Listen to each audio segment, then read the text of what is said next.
अस्सलामु अलैकुम वरहमतुल्लाहि वबरकातुहू। औज़ु बिल्लाहि समीउल अलीम मिनश शैतानिर रजीम मिन हमज़िही व नफ़ख़िही व नफ़्सी। सूरह बकरा की आयत नंबर 88 में अल्लाह रब्बुल आलमीन फरमाता है, अहले किताब ईमान वालों से कहते हैं हमारे दिल गिलाफ में महफूज हैं, उन पर तुम्हारा रंग नहीं चढ़ सकता। नहीं, बात यह नहीं है जो यह कह रहे हैं, बल्कि उनकी हठ धर्मी और हक पोसी की वजह से अल्लाह ताला ने उन पर लानत कर दी है। यह रहमत से दूर कर दिए गए हैं। यही वजह है कि यह कम ही ईमान लाते हैं।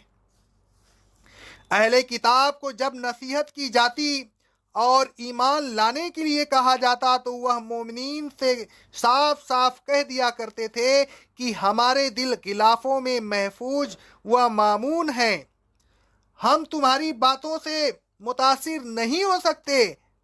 हमारे कुलूब में जो ईमान है उसको निकालना आसान नहीं। हम तो बस अपनी किताब पर ईमान लाते हैं, किसी दूसरी चीज पर ईमान नहीं। अल्लाह ताला उनकी इस कौल को नकल करता हुआ फरमाता है, सूरह बकरा की आयत नंबर 91 में, अहले किताब कहते हैं कि हम तो उस चीज पर ईमान लाते हैं जो हम पर नाजिल हुई, और जो उसके अलावा है उसका इनकार करते हैं। फिर अल्लाह ताला ने फरमाया, जिस खिलाफ पर यह फख्र कर रहे हैं वह दर हकीकत अल्लाह ताला की लानत है। लानत का गिलाफ है, उनके दिलों पर अल्लाह ताला की लानत के पर्दे पड़े हुए हैं और हठ धर्मी और हक पोसी की वजह से उन पर मुहर लग गई है। यही वजह है कि उनके दिलों में ईमान मुश्किल ही से दाखिल होता है। यह लोग रहमत से दूर कर दिए गए हैं, लिहाजा ईमान की दौलत जो रहमत का सबब है उनको किस तरह हासिल हो सकती है।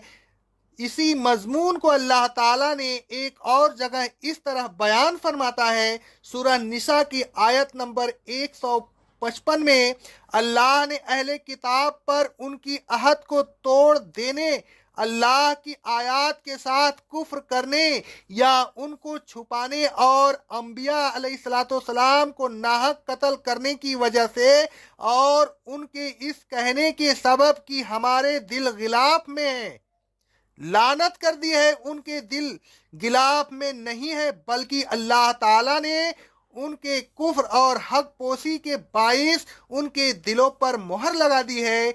यही वजह है कि उनमें से चंद ही लोग ईमान लाते हैं। आयते ज़ेर तफसीर में अल्लाह ताला ने एक तरफ अहले किताब को तनबीह की, उनकी बदबातिनी की तरफ इशारा फरमाकर उनको मुजरिम करार दिया, तो दूसरी तरफ रसूल सल्लल्लाहु अलैहि वसल्लम को तसल्ली दी कि अहले किताब की हठ धर्मी इन पर रंज व अफसोस न करें। उनकी तो हमेशा से यही नवैयत रही है, कोई नई बात नहीं। जिस नबी पर ईमान लाए तो चंद ही लोग ईमान लाए।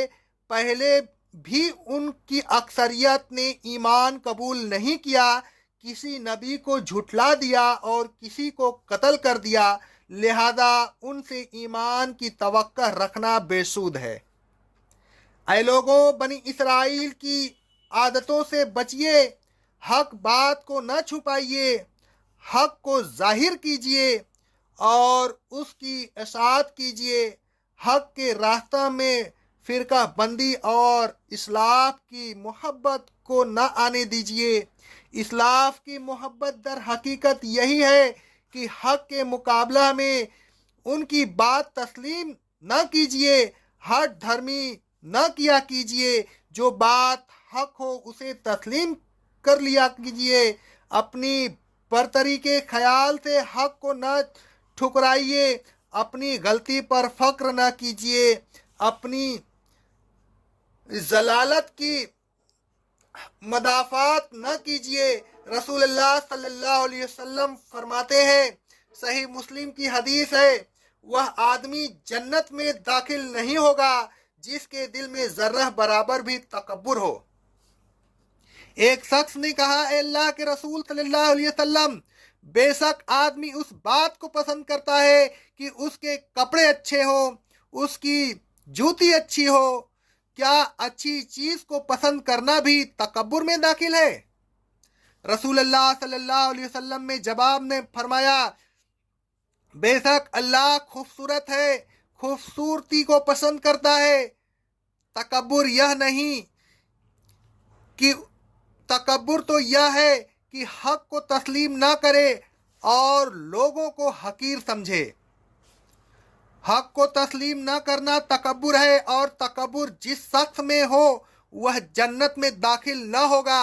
لہذا حق کو کبھی نہ ٹھکرائیے، فوراً تسلیم کیجئے۔